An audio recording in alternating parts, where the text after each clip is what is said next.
Hello everyone, my name is Uncle Alex. Hi, I'm Taylor. And this is Uncle and Taylor Productions, where we make videos about things. Taylor, what are we doing today? Talking about Star Wars Last Jedi. Star Wars Episode 8, The Last Jedi, a movie review. Taylor, what did you think of Star Wars Episode 8? I thought it was awesome. Thought it was really good. You thought it was awesome? Yeah. Cool. What did you think about, like, all the awesome things in it? Well, the part that stands out to me the most is when Kylo Ren and Luke are battling. Whoa, spoilers! Spoilers! That's fine. That's fine. Sorry. I'll just put it in the tag. Yeah. Spoiler review of The Last Jedi. I mean, at this point, it's been out for a few weeks. Everyone who's going to see it has seen it. I mean, if you haven't seen it yet, what are you doing? What is your life? So, spoilers. Go ahead. When Kylo Ren and Luke... They're like battling. That part stands out to me like a lot. I feel like that would be the part that a lot of people will remember from this movie. Like Han's dying in the last one. Ooh. Spoiler. Spoiler. Taylor. I'm sorry. Spoiler for Star Wars Episode 7, The Force Awakens. Spoilers for every Star Wars movie. Oh, this is great. My favorite part of Rogue One is when they got the plan. Spoiler. Spoiler.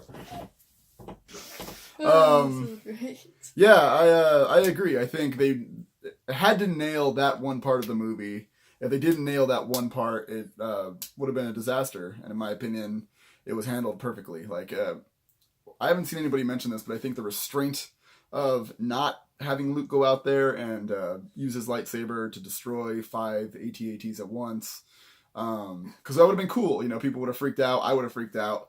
But I think it would have... aged poorly. It would have felt kind of prequel-y, you know, like the way certain scenes look in the prequels, and they look weird and they don't feel timeless. And I think what they did with Luke at the end was timeless. The way he went out, I think it was perfect. There was flaws in the movie. I liked it a lot, but I think that was something they had to get perfect, and they absolutely did for me. Yeah, another one of my favorite parts is the part when he's like burning. What is it called? When Luke is going to burn, what is it? Oh, the ancient Jedi texts, the books and in the big old tree, the ancient tree. Yeah, and then Yoda came. I thought that was so awesome and nostalgic, and I just really loved that. I totally marked out for that as well. I thought it was super good. Yoda felt more like Yoda than he's felt since the original trilogy, in my opinion. I mean, he's a real puppet, I believe. He looks like a real puppet, and it was perfect. I mean, he was great. He acted a lot like the way silly Yoda acted at the beginning of Episode 5. And it was great. I don't know. It was fun. It was fun to see his interactions with Luke. I like when he bopped him on his head. I know. That was awesome. I don't know. It got me a little like emotional. It was cool. It was cool. Who knows how much longer we're going to get Yoda, like Frank Oz doing Yoda. It was neat. It was really neat to see. So it was something I think the prequels dropped the ball on a little bit, and I think that movie did great. It was nice. It could have another scene they could have messed up very easily, and they didn't. I thought it was super good. Yeah. Then the other scene where I was just like, I wasn't really like sold on it was when Rose and Finn went to the planet with the casino, the rich people, and the horses, the freaking long nose horses. Yeah. Yeah, a lot of people have complained about that scene and called compared to the prequels, and I understand that. I think that that is the scene that probably you could cut the most out of and not lose too much in the movie. But I do think that scene has some good stuff to it as well, personally. I mean, I think, honestly, it is definitely the one long stretch of film that didn't need to be there, almost. But talking about war profiteering in Star Wars is interesting. I think this movie is meant to kind of blur the lines and show the gray within the darkness and the light, you know what I mean? Like, here's the middle ground. Here is people profiteering off of war. They're giving stuff to the good guys and the bad guys. And I thought that was, fascinating. I think it was a good for Rose's character, certain elements of that stuff. Yeah. And, I mean, I don't know, it was okay, it's definitely not my favorite part of the movie. And especially when we're, bookended with this great stuff between Luke and Rey. And, it's not that exciting to see Finn and Rose and stuff. I like those characters. They're really good, but it wasn't all that fun to... you want to focus more on that one thing, and then you're getting taken out of that a little bit. Yeah. And also it ends up being nothing a lot, sort of, like, right? Like, eventually they just get betrayed by Benicio del Toro. Yeah, and then it's like... We spent a lot of time on that plot, like, device for, I don't know, the payoff was maybe not worth it, entirely. Yeah. For a long movie. Like, if the movie was 2 hours and that scene was in there, it's like, okay, well, there's some filler. But the movie's like 2.5 hours. You could have cut a little bit out of that, I think. Yeah. And I really like the scene where Captain Phasma and Finn were fighting. Oh, a lot of people are mad about that scene because they think she was gotten rid of too quickly again. They're like, really? Yeah. Well, I liked it too. I feel like people get too hyped up. I mean, everyone likes Gwendolyn Christie, the actress who plays Phasma, because of Game of Thrones, and she's great. I also like her a lot. But, just because somebody has a cool design doesn't necessarily mean that they were going to be a big, giant character in the series. Like, she's just somebody for Finn to beat, essentially, Yeah. She represents his past and the difficulties of his past, and he had to overcome that. Yeah. So, I was okay with it, personally. Yeah. And I like how Rey... Oh, another thing. Sorry, I didn't mean to interrupt you. I wanted to make this point before about the casino area thing. Yeah. We meet the little kids in the casino area, and then at the end of the movie, it seems like they're going to be part of the rebellion in the future. Yeah. That's the last thing we see in the whole movie. Yeah, so again, cool. That's another thing that's incorporated within there that is important later on. Yeah. I'm not saying it makes it better or worse, but it integrates it integrates it into the story a little bit more than if it just is there for no reason. Yeah. Like, people talk about that scene in Rogue One where the guy gets, like, the tentacle monster on him. Do you know what I'm talking about? They're like, why was that there? People feel like, I feel like people are comparing this scene to that scene. And, I mean, there's a little more to it than that, even though it's flawed. It is flawed. Yeah. Sorry, what were you going to say? And I totally interrupted you. Oh, yeah, Rey and Kylo, how they were, like, connected by the Force. Ooh, well, do you remember Snoke said that he like, connected them. He was connecting them. Like, and they foreshadowed Luke's death because they were like, Kylo Ren said, like, this would kill you if you were doing this, because he was talking to Rey, Yeah. And in the end, it killed Luke to do what he did. So, yeah. So, yeah, what else did you think of it? Did you like the little porgs? That's like... Yeah, you did? Cute, yeah. See, look, okay. A lot of people are complaining about the porgs because they're clearly made to sell toys.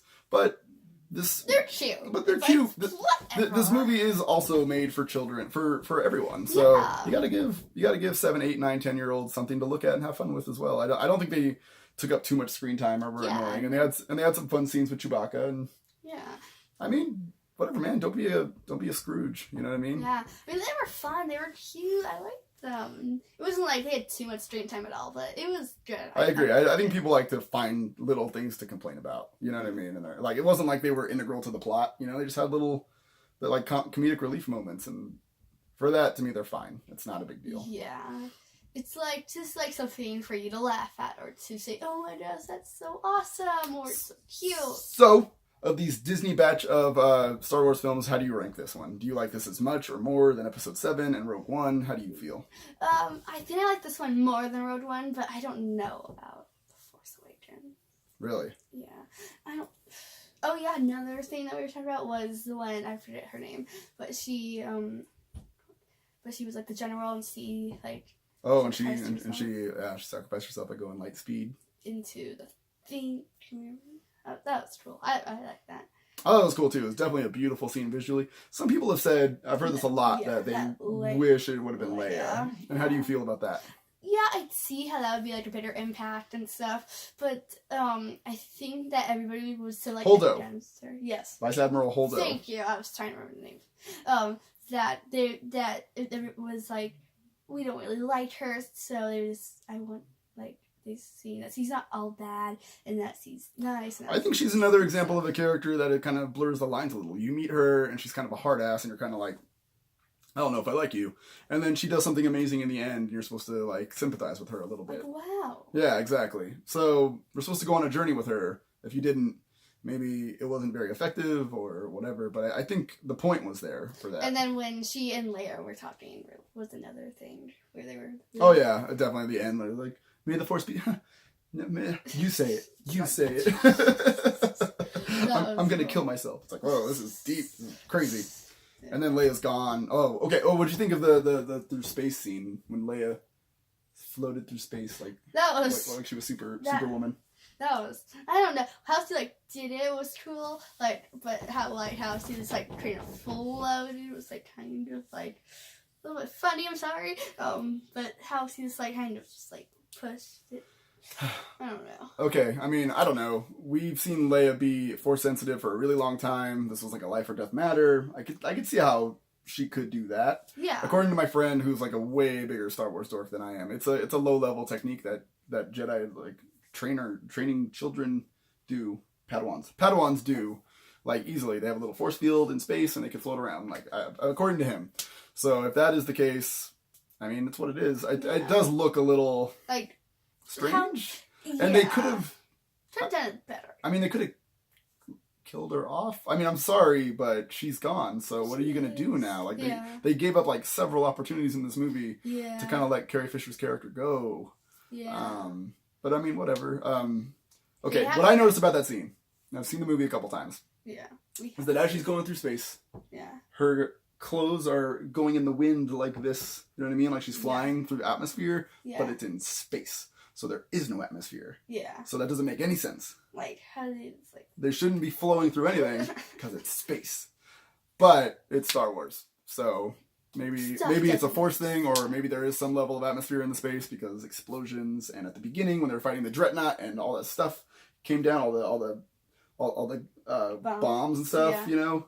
And the Asian girl was like, and the other Asian girl was like, no. And then...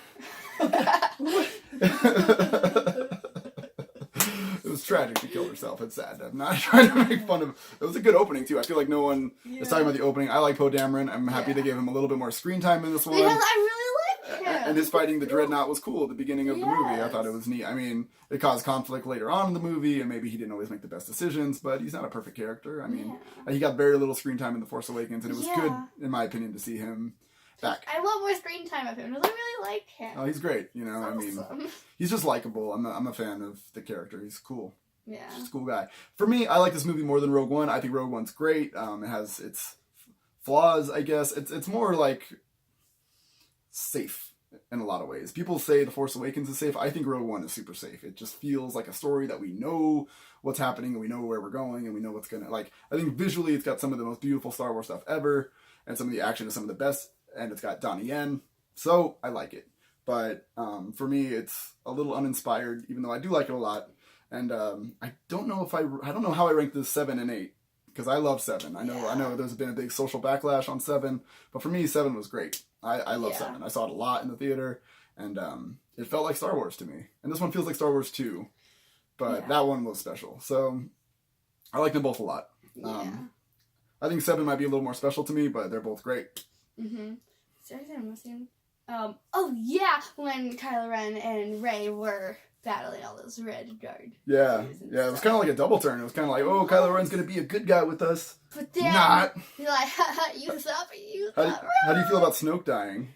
I thought it was cool how Kylo Ren killed him. I was like, well, I didn't really expect it. He's like, how Snoke was like, I see his every move. He will kill he is unleashing the lightsaber to kill his greatest enemy, and then it went through him. It's like, wow. Yeah, I agree. It was cool. I mean, I don't mind this at all because now we don't know what happens in Episode 9, which I think is great. We have no idea. I have no idea.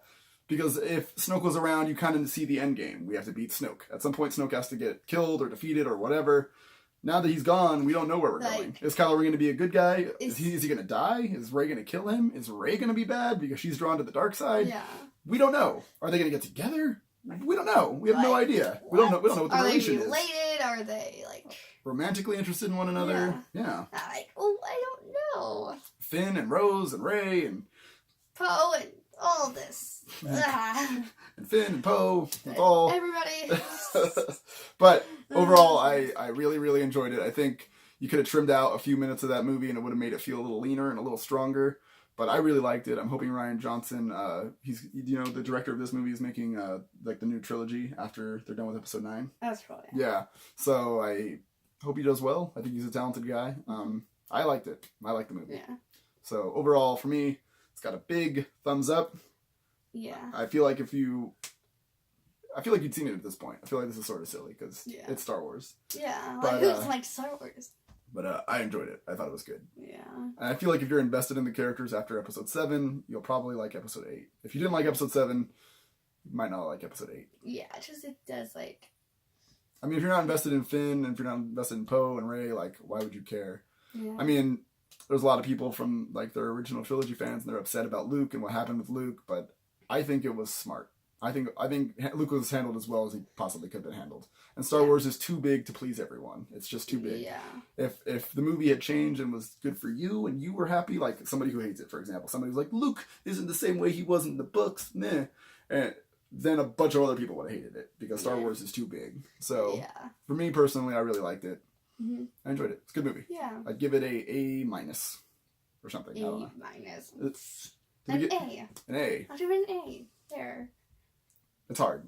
I feel like this one I don't have a solid grasp of yet. I've thought about it a lot. Yeah. And I really like it, but like where do I rank it in Star Wars? I don't know yet. But I like it. Yeah. Got any more thoughts on Star Wars? Really? Are you excited for the next one? Yeah. I know I am. And then the Solo story thing. Solo one's coming out later this year. I really want to see that. Hope it's going to be good. Hope Ron Howard did well. I think it's going to be good. Yeah. I don't know. Yeah. But?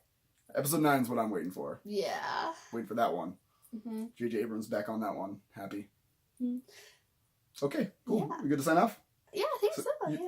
Fair to say you recommend Star Wars Episode 8, right? Oh, yeah, definitely. Okay, me too. Duh. All right.